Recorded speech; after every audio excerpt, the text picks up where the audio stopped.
Kamu nanya, bertanya-tanya. Piers, let's turn to football. We're 4 days away from the opening of the World Cup.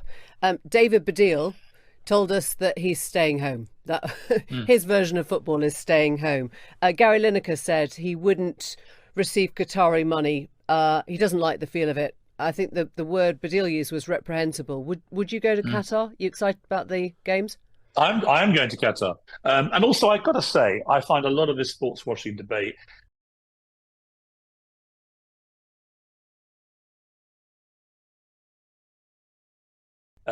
laced with rank hypocrisy.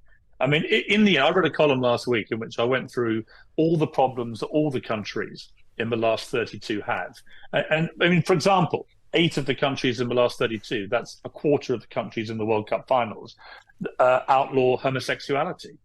1 in 4 countries. So if you're going to use that as the stick to beat Qatar with, you have to then beat the other 7 countries. You don't have a World Cup. And if you don't have it in Qatar, which is the first Middle Eastern country to have it, where do you have the World Cup? Do you go to Africa, where many countries it's illegal to be homosexual? Do you go there? So that rules out that continent.